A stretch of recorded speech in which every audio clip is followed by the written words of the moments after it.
So solve each equation by factoring, okay? So I'm just going to do one of these up here. Now you'll notice that you have stuff on both sides. So you have to do an extra step, okay? Simple algebra, because remember, we want everything on one side of the equation. My advice to you is get this x squared positive. Doesn't matter what everything else behind it is, whether it's negative or positive, but if the positive is in the front, at least you have a guarantee that you know how this is going to play out. So let's add 5x to both sides first. That gives me 14 plus 14x, equals negative 5x squared plus 6. Add 5x squared to both sides. That gives me 5x squared plus 14x plus 14. I did reorder that a little bit. I just swapped their locations. Equals 6. Subtract 6 from both sides.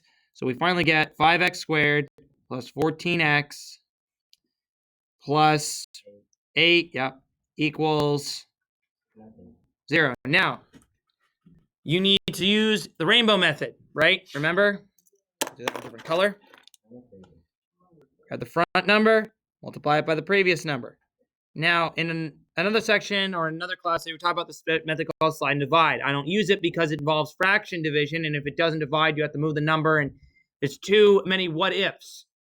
With the rainbow method, is why I prefer it, okay, is that it will guarantee you the answer so long as you get your two terms in the middle the right order.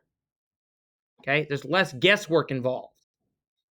Now, if you want to slide and divide, there are ways you can look that up. That's what it's called, slide and divide. If you're watching from home, pull it up on YouTube. Otherwise, that's the best place I can tell you to look there.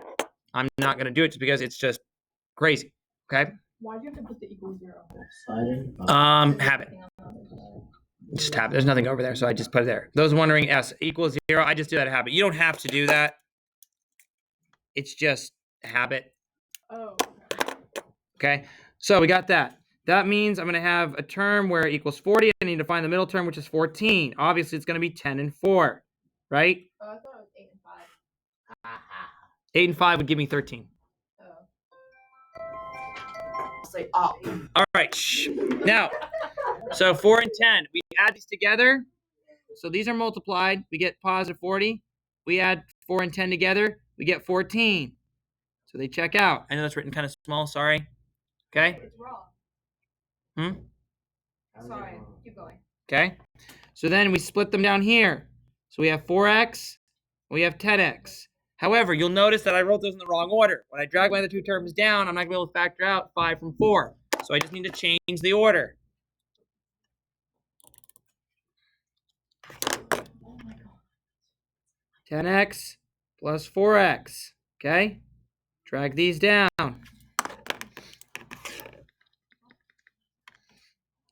You get 5x squared plus 10x plus 8. Factor by grouping. Pull a 5x out. We get x plus 2. Pull an 8. Nope, not an 8. A 4. My bad. Oh, that's where I messed up.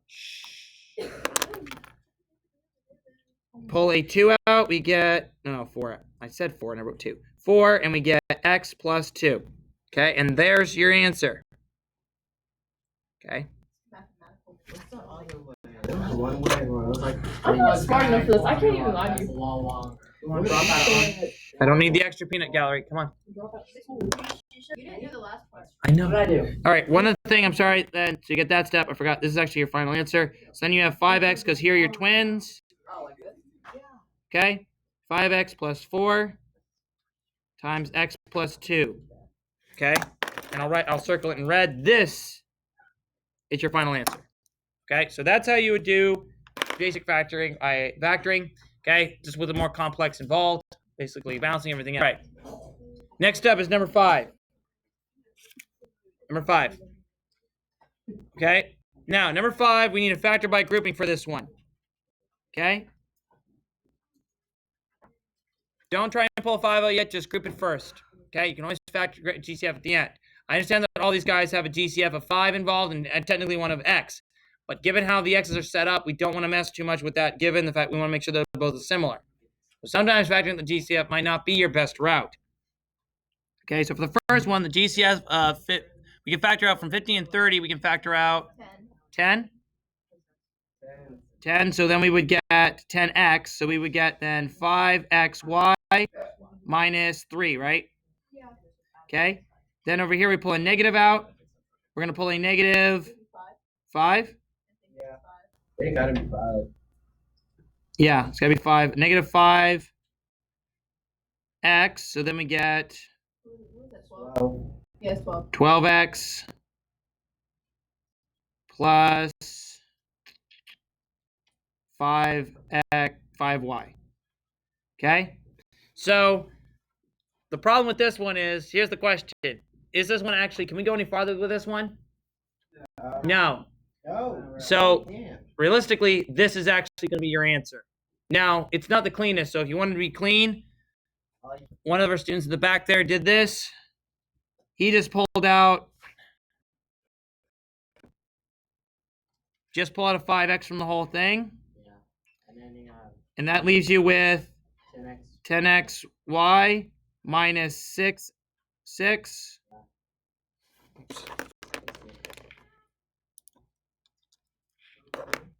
minus 15, 15x plus 25y. And no, 5y. Thank you. 5y, and that's your answer. You can't go any farther. What's preventing that? Yeah, not 15x. Okay, well, this recording scratched. All right, so to fix that mess, yes, it'd be 5x and then 10xy minus 6 minus 12x plus 5y. I had some typos in there. Okay.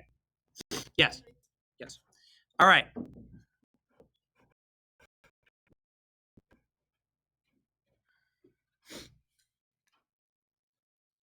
So from there, we're going to take a look at, and then again, these are all basically factored completely. Okay. But I want to talk about these last 4 on this page. Okay, briefly, and then that way at least you have one of each type. Okay. It says solve equation by factoring. When it says solve, that means, i.e., find the zeros, aka the roots. Okay, I'm not asking you to graph it. This is the only thing that technically you already know how to do that we did before graphing. Okay, so what you have to do is first, let's get one of these simplified where everything's on one side. I'm going to take a look at, we're going to do 20. Okay, add 24 to both sides. You get 3n squared minus 22n plus 24 equals 0. Okay, I can't pull a 3 out of here because 22 isn't divisible by that. So you're just going to do rainbow method. I'll do it in a different color again. Take the fleeting term, multiply it by the last term. 3 times 24 would be 72. Yeah. Let's say 70. 72. And I'm trying to get negative 22. Okay? 72. This is where I would break out the hidden dandy calculator. Save yourself some time. And I want everybody to pay attention again. Go to y equals, what do we have in there? Do 72 divided by x. Then use second graph, and that gives you your table of multiples. Let's see what we can find here for 22. 12 and 6 won't work. We need something larger. 18 and 4 will work. Yeah. And we both need them to be negative. Why? Because negative times negative gives me a positive, and negative 18 plus negative 4 gives me a negative. Negative. Checks out. Wow. So we split this. We get negative 18x, n, and we get negative 4n. Drag these down. So then we get 3n squared plus 24. Group it up. Make sure the negatives include on the other one. Okay. 18 is divisible by 3, so we can pull 3n out. That gives me n minus 6. And we can pull negative 4 out on the other one. That gives me n minus 6. They're your twins. So you have 3n minus 4, and you have n minus 6, equal to 0. Now, this is where the last part of this problem comes into play. You need to set both parts equal to 0. So you have this, and you have this. One's going to come over here, one's going to come over here. So you have 3n minus 4 equal to 0. You have n minus 6 equal to 0. Okay? Add 4 to both sides. Get 3n equals 4. Divide by 3. You get n equals 4/3. Okay? And then n minus 6 equals 0. Add 6 to both sides. You get n equals 6. And there are your answers. Okay? We've found that helpful. You've got a guide for at least 3 of the problems. The rest should be a cakewalk.